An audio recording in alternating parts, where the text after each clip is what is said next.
We start with a local copper pulling up to a road traffic incident. He walks down a hillside in silence as he sees more wrecked motors than in a GTA mission. Eventually, he comes across a little girl and tells her not to be afraid, before hilariously getting all afraid himself when she turns around with half her face chewed off. Unfortunately for her, this fella fucking hates little girls with half a face, so he randomly decides to blow her full face off rather than rush to take her to the hospital and get her some medical treatment like a sane person would. And before you can say, I'm not sure having your protagonist indulging in a bit of kiddie killing in your opening pre-credit sequence really aids in the audience sympathising with and rooting for him, especially when it's never brought up again, we cut to the opening titles, before two men chat shit about their wives leaving lights on in the house and how they don't open up to their partners enough about their feelings and stuff. Turns out the straight-up child killer from the cold opening is a deputy sheriff called Rick Grimes, and his crime-fighting partner sitting beside him is that Punisher fella, aka Shane Walsh. Anyway, they soon rush off to stop some criminals doing a bunch of bad things, and poor Rick totally gets tagged in the shootout. But luckily, it hits him square in a bulletproof vest. So Shane says, stop nonsense about like a right drama queen and let's go finish off these bozos. Rick, however, panics like a riot cuck about what his wife is going to say about him getting himself shot up, before another random thug crawls out of the grass and poor Rick gets his fucking armpit blown off. Later, he awakes from a coma and a blurry Shane gives him some flowers in the ICU, before Rick tries to respond but realises nobody cares. And even the flowers have shriveled up and died listening to his garbled drivel. And before you can say, how has he survived this long without food and fluids, he falls out of bed and wonders why no fucker is coming to help him up, and storms off to complain to management about how their nurses are incompetent and must be slacking off and shit. Or maybe just on loan from the NHS. Anyway, there doesn't seem to be anyone around and none of the phones work. And more worryingly, there's totally a skinned cadaver lying in the middle of the floor like a prop from a Predator movie. Taking in more of his surroundings, this Rick Grimes fella, who's looking pretty grimy himself to be fair, sees the Hozzie is in a right old state, and there's blood all over the walls and no soap left in the sanitizer machines. Cool, no wonder COVID's still about with such sloppy health practices in place. Then he comes across a door with a giant fuck-off bar and chain padlock across the handles, whilst the words, "Don't Dead Open Inside" are spray-painted across the doors, evidently written by some dyslexic prick who can't spell check for shit. Suddenly, though, some horny fucker in a desperate need of a manicure tries to finger the lock, so Ricky Boy decides it's time to get the fuck out of Dodge. But things aren't much better outside, and he has to walk past a bunch of bodies what are so ugly they have to have their faces covered up. Yes, exactly like Antifa goons. Then he comes across a literal half-dead girl, the top half mostly, and just stares at her pathetic form before sticking two fingers up and totally stealing her bike. Well, it's not like she'll be using it anytime soon, given some fuckers run off with her legs. And before you can say, hang on, why weren't that other flesh-eating dead woman a zombie too when her head was still intact? We arrive at his family home to find it emptier than AOC's head, before he has a total meltdown and cries on the floor like a riot cack. Then this grimy Rick fella, what loves to steal dead girls' bikes, sits on his lawn and waves hello to a random bloke shuffling his way down the street, before getting the full Little Nicky treatment and being smacked in the face with a shovel, whilst hilariously mistaking a black boy for his white son Carl, as his black daddy shoots at random shuffling bloke in the brains before being totally baffled as to why this one with a hairy chest is totally talking garbled drivel and shit. He demands to know what the bandage is for, but the dude totally passes out before he can say he's just had an armpit transplant. Or some shit. Later, he wakes up in another bed as the black daddy dude patches him up and questions about whether he got bit or scratched. Or worse, stood within 6 feet of an unmasked person at the self-checkout in his local branch of Lidl. Rick confirms that he's a basic bitch and it's just a boring gunshot wound, bro. And the black daddy confirms he has no temperature by putting his palm on his forehead and then popping his finger up his poop chute. Though that part was off screen, I think. Also later, the badass black daddy says his name is Morgan Jones, and he and his boy Dwayne are totally squatting at some rando's gaff, despite Rick saying that this is actually his mate's house, and Fred and Sydney Drakes are going to be well pissed that these homeless hobos have set up shop in their living room whilst they're away on vacation from life. Morgan bemoans about how he stupidly fired that gun and has now drawn a boatload of deadites to their doorstep, kind of like how milkshakes bring all the boys to their yard. Or some shit. So they have dinner whilst Morgan tells him he straight up slept through a fucking apocalypse. And really? I mean, I've heard of deep sleepers, but this is taking the piss, son. So he expo dumps all over his arse and explains the rules of the universe. which is basically that the world's gone to shit and the dead have reanimated because reasons. And the only rules are don't get bit, because bites cause a fever and the fever burns you out. Then you totally turn and come back as a straggly looking smelly bloke, aka Iggy Pop on a good day. Suddenly, an alarm goes off outside, and it turns out it's just one of those dead peeps aimlessly bumping into a motor. But little Dwayne cries like a right cuck at seeing his dead mum still alive, but just a bit depressed looking. And then his dad cries, because he should have put her down, but couldn't. So now she's out there roaming around the streets like a half-price hooker and twisting random knobs for eternity. LOL! The next morning, Morgie says you've got to get him in the head to destroy the brain, or else they'll keep sticking around like some useless bag of bones who won't ever die. Yes! Exactly like Nancy Pelosi. So they go back to Rick's gaff and find some nutter has nicked all their wall photos and shit art deco. You know, the kind of tat that says live, laugh, love. But he reckons that's just proof his wife and son are alive, and Dwayne states they've likely gone to Atlanta, because there was totally a refugee centre there. Well, at least before the broadcast stopped. And also the military told them all to come to their yard, because they have food and shelter and the CDC set up there. And presumably lots of milkshakes. But first they hit up the police station and have a hot shower, because it still has running water due to it operating on its own propane system. Morgan says he's struggling to move on, given his dead wife keeps literally haunting him every night. So Rick goes to the armoury and hands him a scoped rifle, so he can totally blow his wife's brains out and finally cheer up a bit. Hilariously, the boy wants to shoot her as well, but Rick tells little Dwayne that he's still young and too much of a noob to handle this heat. And when you pull the trigger, you totally have to mean it. Which is what my dad always taught me when giving me safety lessons for my Super Soaker 5000, what I got for Christmas '95. Anyway, they go to part ways, but then Rick's ex-colleague Leon Bassett shuffles over to say hi. And Ricky Boy goes and speaks ill of the dead right in front of his mate's corpse by saying that he never thought much of him anyway, because he was totally careless and dumb when he was alive and ironically still in need of some brains. He doesn't want to leave him in such a state, however, and so naturally blows his brains out harder than Kurt Cobain high on the smack. Bruh. Later, Rick goes for a walk in the park, whilst Morgan shoots some innocent dead peeps just minding their own business like a right hateful bigot, as Rick returns to that literal half-dead girl and says sorry this happened to you, but doesn't apologise for totally stealing her bike earlier. Wowzers! What a terrible deputy sheriff this guy is, stealing personal property and then not even returning it after use. Meanwhile, Morgs finally spots his wife through the scope, and he can't believe she dared leave the house without even running a hairbrush through a barnet, and he just bursts into tears of what a sorry stinky state she's become, especially wandering around in public and embarrassing their family like that. Also later, Rick sends a message across the airwaves using his police radio, but like Joe Biden's skull, he gets nothing but static. Although some randos in the field do pick up his message, but can't seem to get their responses through. This group is just outside the city, and includes that Shane Walsh geezer what loves punishing people over in the MCU, and also Rick's wife Laurie and his son Carl.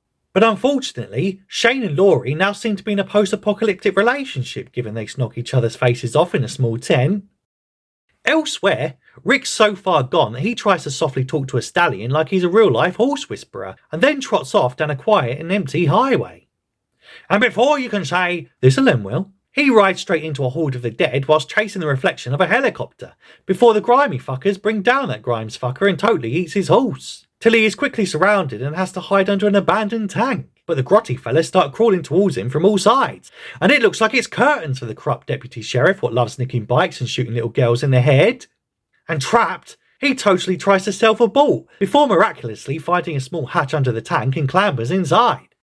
But he doesn't even get a moment to clean the shit out of his pants before yet another one of these undead bozos tries to gobble him up like he's a walking chicken McNugget. So he's forced to shoot the Zombo in a metallic airtight environment and naturally ends up deafening himself like a right wally. So he pops up to the upper hatch to get some fresh air and stabilise his ringing ears, before seeing how truly screwed he is and then climbing back inside like a right pussy old melt.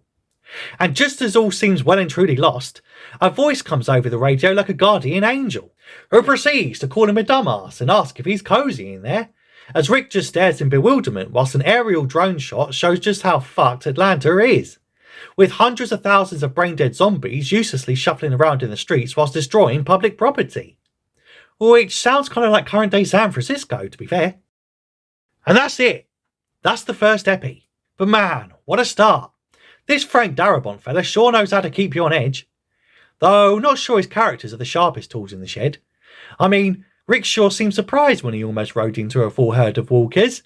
But honestly, what do you expect going into an overpopulated urban city during a zombie outbreak, my guy? I know Atlanta is often too hot to think straight, but you're going to have to adapt fast and gain some common sense if you're going to survive the next 9 seasons.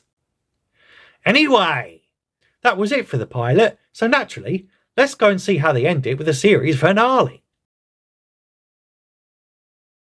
We start with a long-haired scraggly guy bursting into a hospital, holding a half-dead little girl with a gut wound. This Daryl fella gets knocked out off screen by a pair of budget stormtroopers, so naturally the half-dead girl with a gunshot in her belly somehow fortifies the entrances all on her Jack Jones, before collapsing next to her fake daddy Dazza as we smash cut to the opening title sequence. But man, as someone who's literally recovering from keyhole surgery for a burst appendix, I know just how debilitating a gut wound can be. And trust me, this little scrote ain't going to be hauling desks against windows with half her intestines falling out her tummy hole.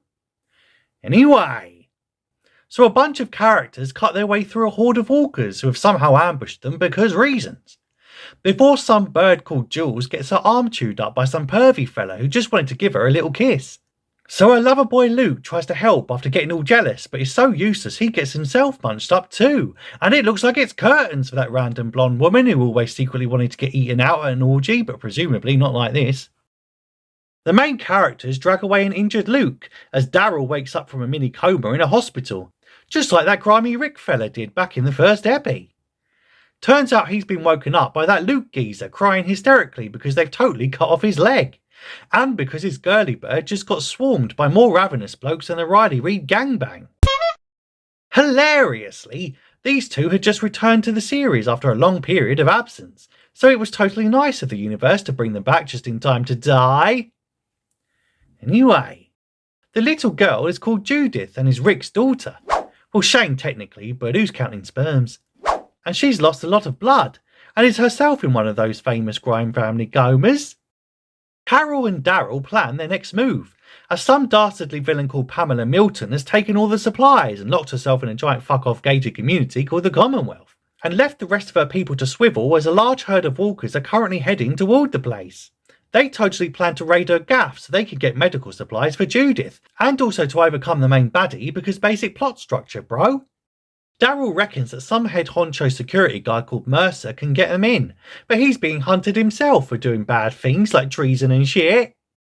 Meanwhile, across the hall, that blubbering fuck just won't die already and tells them to promise him that they'll totally keep playing his harmonica. Not a joke. So after whinging and whining like a little bitch, he finally shuffles off this mortal coil and is now presumably out of work, given this show is ended in 55 minutes and the Fantastic Beasts franchise is deader than J.K. Rowling's reputation to lefties. Come back for the finale, they said.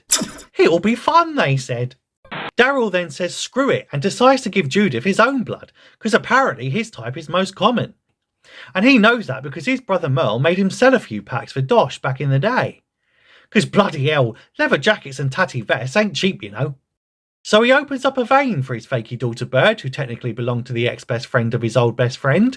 Whilst back at the Commonwealth, Mercer gets liberated from his cell by a specky girl, and the worst Sarah Connor cosplayer since my brunette girlfriend shot up my smart toaster whilst high on shrooms, because the AI voice got cut off by bullets after it said, "You're toast," and she thought fucking Skynet was coming to life.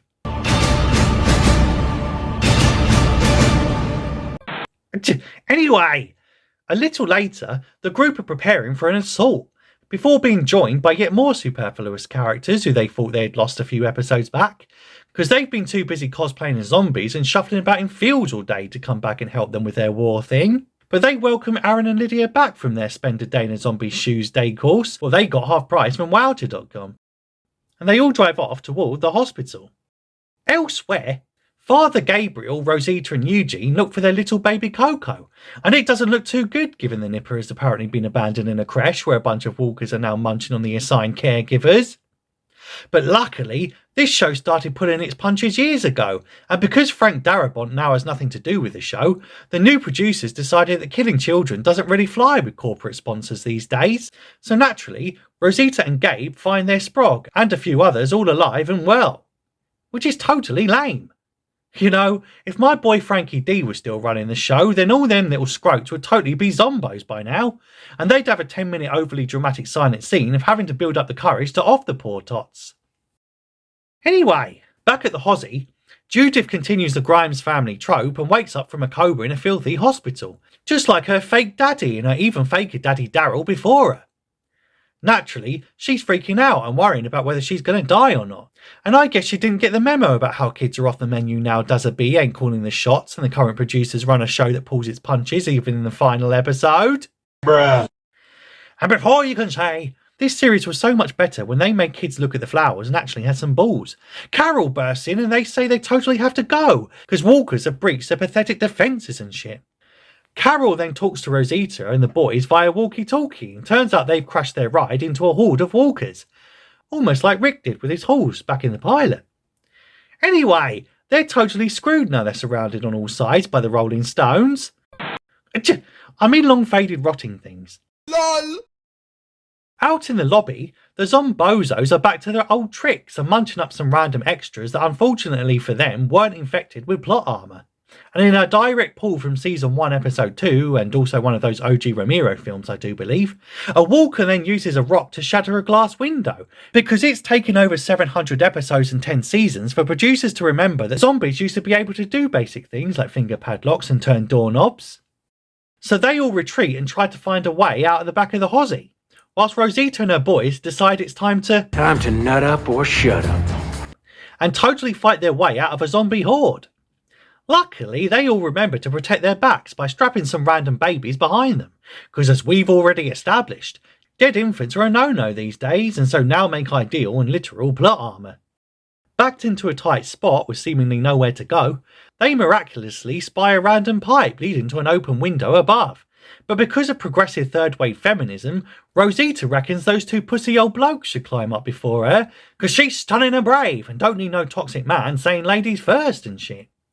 And before she can say, lol, what maternal instincts, the lads indeed start climbing the pipe whilst Rosita fends off the horde. And before you can say, this'll end well, she falls to her doom whilst her ex-boyfriend and adoptive father of her child just shrugs and goes to walk off. Because it looks like it's curtains for this once cool character who is given fuck all to do for most of the show, especially after Abraham was killed off, until she shoots back up like a badass and jumps across to the pipe, whilst keeping her face down because stuntman bro. And all I can say is it's super lucky that she was the only one of the three to have strapped a baby to her front, or else she would have ended up squishing that poor mite flatter than Prince Elrond's face. That evening, they're smuggled into the Commonwealth via the back door, and Daryl's group finally gets a still injured Judith to Yumiko's brother, Dr. Tommy, who's played by a Yank but comes with a dodgy British accent because reasons. Meanwhile, Aaron, who had his arm chopped off a few seasons back, tries to console Lydia, who also just had to have her arm knocked off due to a walker bite in the previous epi. And good job bacteria doesn't exist in this post-apocalyptic filth world, because I ain't seen one fucker take a course of antibiotics whenever they start chopping off limbs. Maggie then scolds Negan for trying to run off with her rifle so he could single-handedly take down the baddie and save the day. She asks why he can't just leave her alone, and it turns out she's still bitter about this fella bashing her husband's brains in and then totally mocking him whilst he lays dying. He says he totally feels bad about doing all them bad things, and he's trying to make up for it by being the one to take on Pamela, because whoever does is going to get hell rained down on them, so he's totally doing her a favour, bro. Negan goes on to describe how when he was on his knees and his own wife and kid were threatened with death yesterday, he finally felt what she must have felt, so now he can totally relate for what he put her through during the Season 7 premiere when he did the same to her.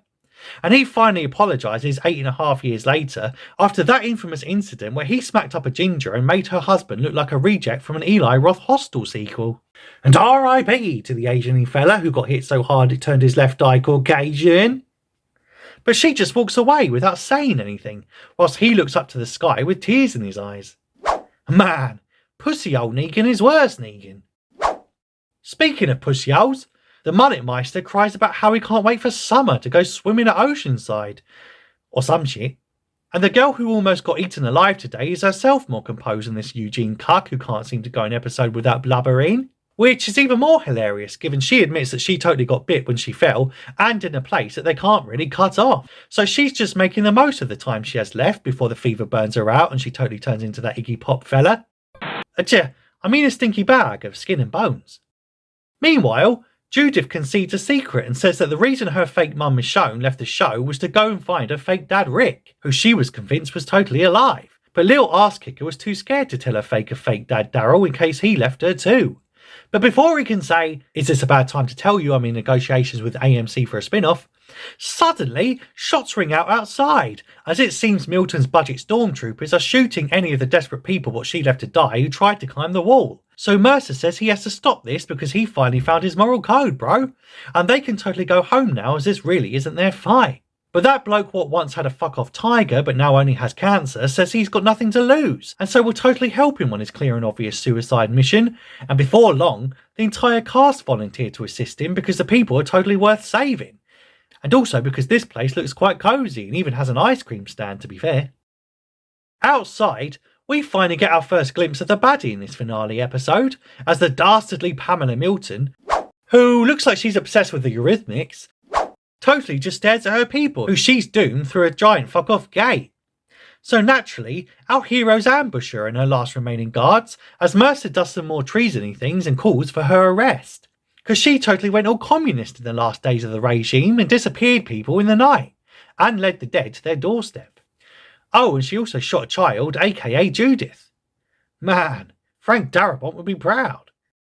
Suddenly though, the walkers start approaching the trapped and defenceless citizens until the boss-eyed Father Gabriel of all people steps up like he's Jesse Custer from Preacher and brazenly walks toward Pamela and her paramilitary goons to open the gate and let in the screaming desperate people, and thereby completing his character arc and getting redemption for doing exactly what Pamela's just done to his own congregation back when the apocalypse first started.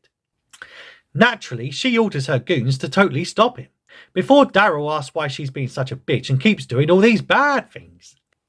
She says if she opens the gates then the living dead will get in, as well as the living plebs. Bruh. But he says if she doesn't then she'll lose everything anyway. And then he cringily references the show's title by saying they ain't the Walking Dead. This hits the lead stormtroopers right in the feels, and the head honcho tells her goons to stand down, as Mercer soon takes command and orders Milton's arrest. And they then indeed open the gates, and hilariously, all the citizens make it inside, and the group manage to shut the gates in plenty of time to keep the dead out. And before you can say, "See Pamela, how easy was that?" some familiar faces reunite with the main cast. Then the Annie Lennox superfan tries to get a hickey from some zombo, what betrayed her a few epis ago back when he was a normal scheming man, because karmic irony, bro. But they don't want her to self-abort, because that's taking the easy way out and she deserves to rot in a cell for a good few years. But in order to deal with the flood of walkers inside the Commonwealth, their super complex plan is to basically play a bunch of loud music to lure all the zombie peeps to the fancy houses, where they've set up a load of fuel barrels and rigged the entire area to blow. And once all the dead fellas arrive for a little midnight boogie, a mechanism what has been made to set off a spark when the music stops totally blows the fuckers to kingdom come, in a CG explosion so bad it made Michael Bay's Winky shrivel up in disgust. Once the dust settles, and probably literally after that giant conflagration, Carol then has one final badass moment where she sticks two fingers up to Milton and says she thinks Eurythmics were a shit band, and she never thought Annie was up to much as a solo artist anyway. Man, Carol's sure come a long way since getting battered by her abusive husband on a daily basis and having a submissive baldy haircut in season 1. Anyway, the next morning, Negan's sitting outside staring at a Mike Myers Halloween mask he found, before Maggie comes over to set up their new spin-off show, and also says she totally appreciated his apology earlier, and says, because now she can stop wondering if he was ever going to say those words. She then goes on to describe how much she loved Glenn. You know, the Asian fella that she loved so much that she named her only kid after her dad instead of him. Bruh. And although she can't forgive Negan for making her hubby's eye burst out his skull and perpetuating Asian hate, she's grateful that he saved her son's life earlier in the season. Later, they all have a nice dinner, and Yumiko gets them all to raise a glass and a toast for Luke, but hilariously no one else. Lol, Jules who? Anyway, Rosita tries to smile in front of a giant glass of wine like it's totally not her final day on Earth, as a priest literally sits down next to her because foreshadowing, bro. And she whispers to him about her predicament and how he should really think about getting one of those cool piratey eye patches or something, while she wipes away a silent tear. Later, the fever is starting to kick in, though you never know it from her face given the bird ain't even friggin' sweating. And Father Gabe reads her last rites while she lays dying next to her little sprog. And before you can say, ain't that a bit dangerous having a kid in bed with a dying woman who could totally turn into a cannibalistic monster at any moment? That Eugene cuckboy is back and is totally crying again. Rosita then watches an episode of Fear the Walking Dead, because she totally loses the will to live and her soul leaves her body to die. And before you can say, wowzers, I never would have thought Eugene would outlive both Rosita and Abraham, we cut to 1 year later, as Eugene has finally stopped blubbering enough to lay some flowers at her grave. He now apparently has a baby with his girly friend from the Commonwealth, who he hilariously also lost his virginity to last year, and she seems to have no problem with him being so heartbroken at his old obsessive crush dying while spending all day at her grave, and then also naming his newborn infant after her. What a mug! So it also turns out that Ezekiel is still alive, despite spending the past 2 seasons or so dying of throat cancer. Dude hasn't even lost weight! And it seems he's now governor, whilst the sharply dressed Mercer is his lieutenant governor. Let's hope one of them don't lose an eye and keep their daughter's head in a fishbowl this time. Then Daryl rudely does some finger pointing at a chocolate woman, who I later remembered is supposed to be deaf, so I'll totally let that one slide on this occasion. Then they visit Alexandria, or is it still the Commonwealth? Fuck knows, setting has never been this show's strong point, which has now been done up and with solar panels and colourful windmills. Maggie says she wants to talk about the future, though doesn't say what she has in mind, nor that she's been contracted to star in a spin-off show with that Negan fella scheduled to air on AMC in 2023. Speaking of endless spin-offs, Daryl says it's totally a shame that Melissa McBride couldn't negotiate a satisfactory deal to join him in his new show next year, so just says I love you as she says he's her best friend, whilst getting me right in the fucking feels. Daryl then says goodbye to his fakey daughter Judith Bird, who just can't believe this fella is abandoning her too, after she specifically stated earlier that this was the very thing that she was afraid of. And he's just like, meh, AMC offered me a shit ton of Wonga, bro, so screw your inevitable abandonment issues and I'll see you out on the road sometime, Gil. Carol sees him off, and in another completion of a character arc, the once monosyllabic aggressive redneck who was once closed off about his feelings straight up tells her that he loves her and gives her a warm hug, before riding off into the trees and down the long and lonely road, accompanied by a truly beautiful and haunting score. And that's it. That's the last epi. Oh wait, there's still 7 minutes of trailers left. For thrift's sake, this shit never ends. So then we get a Memberberry epilogue sequence, where that grimy Rick fella does some narration about how he morbidly thinks of the dead all the time, whilst we see the faces of all the old cast members who left when the show was still good because nostalgia, bro.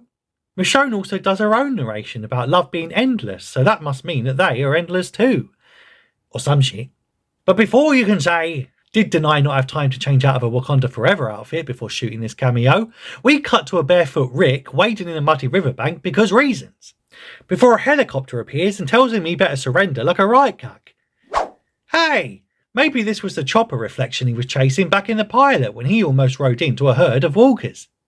Wow, what a callback! And after no one of any consequence dying throughout the epi, the show flashes up all the main cast members randomly repeating the phrase, "We're the ones who live," like a fucking cult, in the cheesiest ending since that mouse, what I caught in the mousetrap last night. Until Rick bloody goes and repeats it too, and bizarrely smiles whilst we flash to white, and Judith also repeats the phrase, because now they get to start over and shit. And that's properly it. That's the finale. And man, there was a surprising lack of a body count in this last epi. Imagine having such a bloated cast and also having a whole year's worth of notice that your show is totally ending, but only killing off 3 of like 50 characters on payroll. And 2 of them were C-list randos, what no one even cared about, and had been gone for so long I had to stop the programme and Google who the fuck they even were. But that kind of nonsense just sums up the later seasons though. Like when they expect us to buy how easily walkers can take out the Commonwealth guards, even though they're all wearing heavily fortified stormtrooper armour. Yet these Toys R Us costumes seem so flimsy that any decrepit zombie with 0 muscle mass can somehow bite and tear through it. And similarly, we're expected to swallow that zombies that have been decaying for decades are now climbing walls, without ligaments and limbs detaching at the seams. What the fuck, showrunners? Maybe it made sense in season 1 when freshly turned walkers still retained muscle strength and bone density, but surely not long decomposed bozos like this. Angela Kang and her gimp fella must be high on the snuff to think any of this makes any sense. I dunno. But let's finish on the positives for the show as a whole. I mean, what a ride! And what a bunch of characters they served up over the years. From Rick and Michonne, Jesus and Coral. Negan to Alpha to Beta and Merle. You know, the toxic southern white racist sexist redneck guy. And from the Governor to Shane and Ironface and Morgan. From Carol and Daryl to Dale and even T-Doggy Dog. Lol, remember him? Oh, and also that fat specky Dr. Bird who got shot through the eye with an arrow and then went on to win an Emmy for a brilliant performance in Netflix's Godless back in 2018. I mean, what a cast! And speaking of Morgan, did we ever find out what it is? Answers on a postcard, I guess. But anyway, consider ringing that bell thing so you don't miss any future recaps. Tell me if you like this show in the comments if you have time, and I'll see you in the next one.